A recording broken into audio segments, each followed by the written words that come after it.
In this video, I'm going to be talking about the principle of mentalism, an ancient hermetic principle that you can use today to shift from an ego-based identity to a soul-level identity, embodying the true essence of who you really are. In this video, I'm going to unpack signs that you might be living in an ego-based identity, and then we'll talk about how we can use the principle of mentalism to make the shift to live in alignment with who you really are. So with that being said, let's get right into the video. The principle of mentalism, self-perception, who you think you are, originates all in the mind. The mind is not up here, of course. It's in a higher dimension beyond this realm that's been able to, we can get into holographic projections and all that sort of thing in this video, but I want to focus on the aspect of who you are, who you present yourself to be in the public, shaped by the thoughts and beliefs you've had over the course of your lifetime, and who you really are and how you can get there, how you can be that person everywhere you go. First of all, let's talk about the ego's role. The ego is something you fed over time, feeding it with information, with beliefs, with thoughts that are shaped by traumas and things that are happening around you. But all these things that you cultivate as beliefs and thoughts work in the mental plane, where your mind resides. And when you have thoughts and beliefs expressed for a long enough period of time that you have real conviction in, then a plane of effects will happen. Things will begin happening around you. And this is the principle of mentalism. All is mind, and you can shape your reality through your beliefs and your actions over time. And so when we start living on this planet, we're living in a material realm. We start expressing ourselves in maybe ways like people-pleasing, chasing validation, competition. We're living in the world of duality, and the ego is all about duality, us versus them. And when we're living in this competitive state, we often lose ourselves in the process. So how have we fed our egos to create a false version of reality based on the thoughts and beliefs? It all starts with your thoughts and your beliefs, which are projected out into the mental plane. Of course, we live in many layers of reality, like onion. It's like an onion. Actually, more so, it's like a picture, but a lower resolution.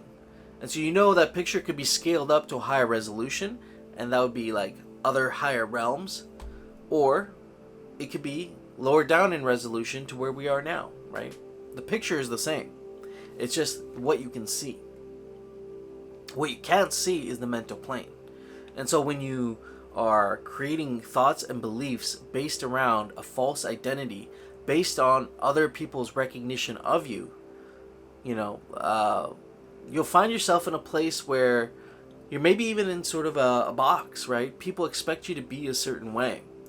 And you're still in that cycle of seeking outward recognition and getting positive feedback from people around you, which is keeping you exactly where you are. So how can we use the principle of mentalism to shift from an ego-based identity to a soul-level identity aligned with your true purpose and who you really are? The ego is a safety, self-preservation mechanism designed to keep you exactly where you are, to keep you safe. The one reason being the ego is rooted in the material plane, this 3D reality.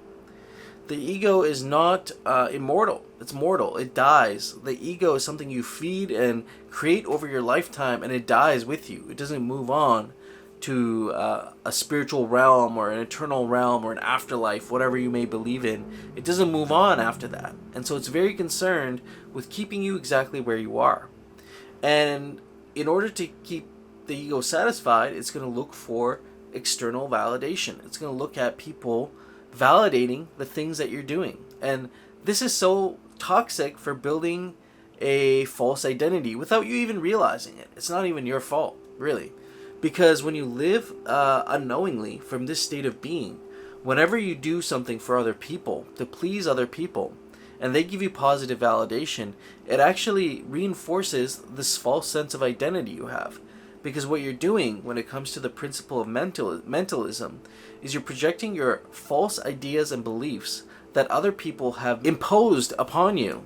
Then creating a field of effects based on these false ideas and beliefs about yourself. So what must we do to live more in soul alignment, to make that shift from an ego-based identity to who you really are? And in my opinion, it comes to recognizing who you are at a soul level. There's two different compasses within you, like an angel and a demon. Both are guiding you. And you can choose which guidance you want to receive help from, right? Your lower self is the material self that desires, material things and is going to do whatever it takes, get whatever validation or approval that it needs from the outside to progress and get more material things, acquire more wealth, acquire more possessions. Then you have the higher self, which is not so concerned about the material things in life, but is more concerned with how to serve others. So as soon as you start thinking in terms of how to serve others, rather than doing for others to get positive validation, but simply without receiving, just fully giving to others, then you know you're living in soul alignment. The soul also feels infinite abundance regardless of where you are in your life, where the ego will always feel lack. If you're constantly living in lack, you're going to find that you're definitely more identified with your ego, right? If you always feel like you never have enough, you're always going to identify with the ego. No matter how many material possessions you get, no matter how much you're able to acquire in your lifetime, you will just never have enough. You'll never satiate the ego, right? I've definitely felt that way in the past, living from a material side of things, trying to acquire as many possessions, but then losing myself in the process and who I really was. Let's not forget the soul is eternal, and in acknowledging that, you will know that you are eternal wholeness and you are enough. Everything you need is already within you to create success in your business, to create success in your life.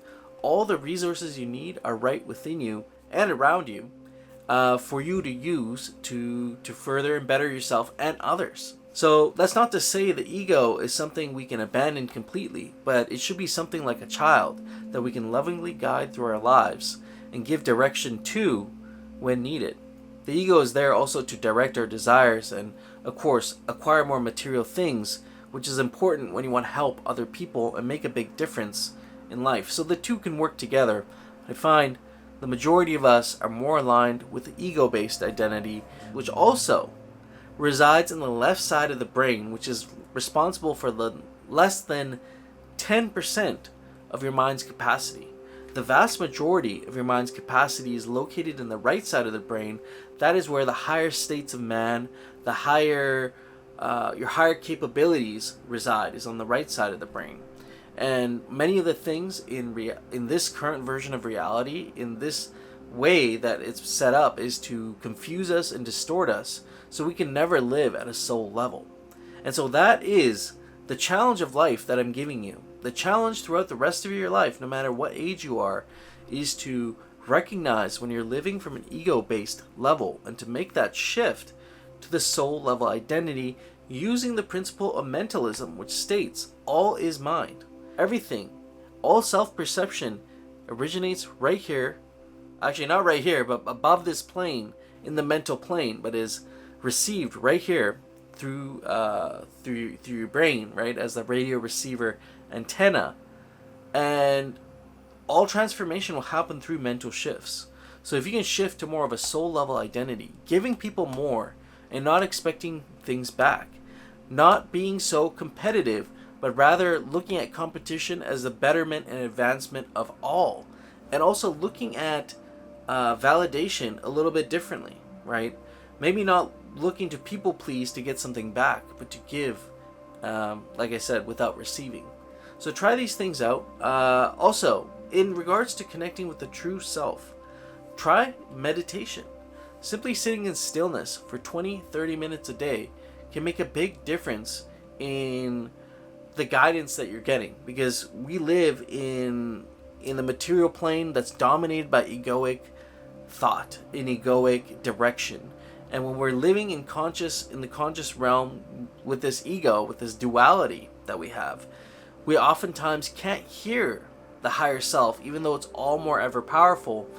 We need to be able to give that moment of silence so we can actually hear the whispers of our higher versions of ourselves, the higher states of our mind, to guide us into the best version of ourselves in this current reality. So with that being said, if you're interested in working together closely, more one-on-one, I have a link down below in the description. Until next time, my friends, peace.